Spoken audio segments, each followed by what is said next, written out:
저는 신앙생활을 하면서 이적과 기사들을 종종 경험을 했습니다. 고3 때 귀신 들린 사람을 처음 만났어요. 그리고 그 귀신을 내쫓는 과정을 옆에서 생생히 지켜보았습니다. 처음에는 너무 충격적이어서 이건 뭘까 고민했는데 영적인 세계가 있구나라는 생각을 했습니다. 또 직접 제가 보는 눈앞에서 이 양쪽 팔이 길이가 너무 차이가 나서 군대를 면제된 형제가 기도를 받고 바로 팔이 똑같아지는 완전히 치유되는 현상을 제가 눈으로 직접 목격을 했습니다. 굉장히 놀라운 장면이었죠. 이건 뭘까 고민했는데 역시 영적인 세계가 있다. 하나님이 계신다라는 생각을 했습니다. 그렇다면 여러분 타종교에는 영적인 현상이 없습니까? 있어요. 귀신을 내쫓기도 하고요.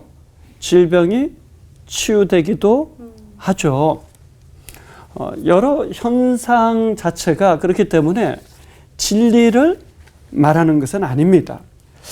오히려 이것들만 추구하면 기적과 이사만 추구하면 신앙이 왜곡되거나 병들 수 있는 경우가 많이 있다라는 것을 좀 기억할 필요가 있어요. 저는 예수님께서 말씀하실 때 이런 기적과 이사를 행한 여러 사람들에 대해서 예수님이 무엇이라 말씀하신 나를 성경을 통해서 보았습니다. 그러면서 예수님은 거짓 사역자 짝퉁에 대해서 말씀을 하세요. 어떻게 말씀하시냐면 주의 이름으로 선지자 노릇을 하며 주의 이름으로 실제적으로 많은 일을 한다라는 거예요. 또 주의 이름으로 귀신을 쫓아내며 축사, 축귀 실제로 했다라는 얘기예요. 주의 이름으로 많은 권능을 행하지 아니하였나이까? 이적과 기사도 있었고 정말 아주 탁월한 설교도 하고 많은 능력을 나타내는 일도 있었다라는 거예요. 자, 그러나 23절에 보니까 불법을 행하는 자들아 내게서 떠나가라. 충격적이게도 예수님은 그것에 대해서 불법을 행하는 자들이라고 말씀하세요. 그러면서 주여 주여 하는 자마다 다 천국에 들어갈 것이 아니다라고 말씀하세요. 그렇다면 이적과 기사가 나타난다라고 해서 뭔가 탁월한 능력이 나타난다라고 해서 다 진리는 아니라는 거죠. 우리가 이것을 좀 기억할 필요가 있습니다. 자, 그렇다면 누가 천국에 들어갑니까? 이런 질문이 생기죠. 예수님은 어떻게 말씀하십니까? 21절에 다만 하늘에 계신 내 아버지의 뜻대로 행하는 자라야 들어가리라. 이렇게 말씀하세요. 자, 그렇다면 예수님의 기준은 무엇입니까? 예수님은 이렇게 말씀하세요. 진리의 기준, 그들의 열매로 그들을 알리라.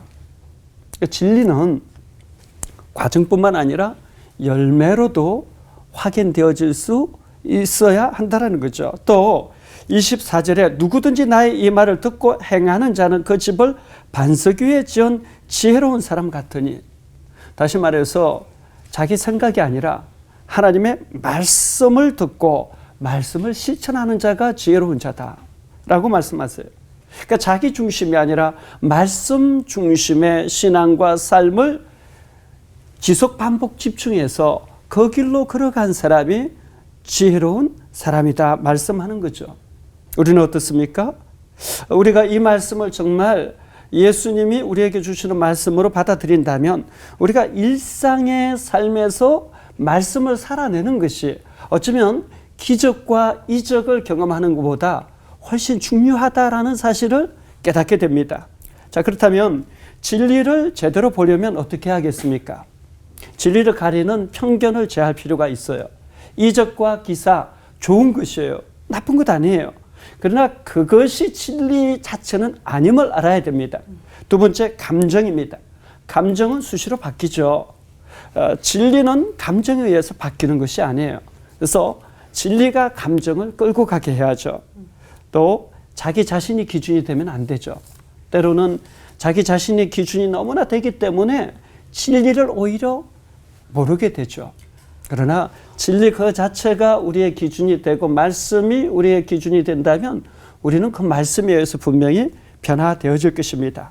사랑하는 여러분, 그렇기 때문에 오늘 이 시대에 정말 중요한 것은 어떤 신비한 현상을 추구하지 말고 일상 속에서 하나님의 말씀을 살아내려는 그 지단한 씨름이 우리의 삶에 회복될 수 있기를 소원합니다.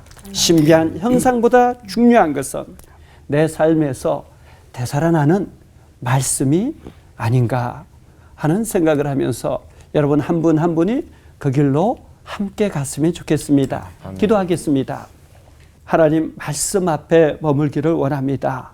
말씀을 따라가기를 원합니다. 아멘. 그래서 말씀 한 구절이라도 우리의 삶에 되살아나는 이 진리의 역사로 말미암아 많은 이들이 자유케 되어지는 은혜가 있게 하여 주옵소서. 아멘. 예수님의 이름으로 기도하옵나이다. 아멘. 진리에 대한 대표적인 편견들, 또 제일 좀 용납하기 어려운 신앙적 편견들, 어떤 게 있고 또 어떻게 분별하면 좋을까라는 좀 질문을 드려보겠습니다. 저는 사울 왕의 편견과 바울이 사울이었을 때 편견에 대해서 말하고 싶은데요. 사울 왕은 하나님의 뜻을 알거든요. 그러나 자기 자아라는 이 편견이 딱 가로막고 있기 때문에 절대 하나님의 뜻을 따라가지는 않습니다. 죽을 때까지 자기 생각대로 그냥 밀고 가는 거죠. 근데 사울 왕은 하나님 안 믿었을까요? 저는 믿었을 거라고 생각해요. 그러나 자기 자아라는 편견 속에 갇혀 있는 거죠. 또 바울이 이제 그 전에는 예수님 만나기 전에 다메섹 도산 이전에는 사울로 나오죠. 근데 이 사울의 편견은 뭐예요? 자기가 가장 잘 믿는다라고 생각했기 때문에 사람의 생명마저도 죽이는 일에 앞장섰었죠. 그래서 스데반의 죽인 시체를 가지고 왔을 때 죽어 마땅하다 생각했단 말이죠. 이게 엄청난 편견 아닙니까? 이것을 현대적으로 조금 바꿔본다라면 오늘 제일 잘 믿는다라고 하는 사람들이 오히려 다른 사람들의 생명을 위협하고 죽이는 일에 앞장서기 쉽다라는 고민을 좀 해봤으면 좋겠습니다. 그래서 정말 내가 믿는 것이 진리라면 살리고 세우고 변화시키는 것이지 그렇게 다른 사람에 대해서 위협을 가하고 죽이는 일로 향하지는 않을 것이다. 우리 안에 있는 사울의 편견이 뭔지 이 시대는 정말 고민해야 되는 시대가 아닌가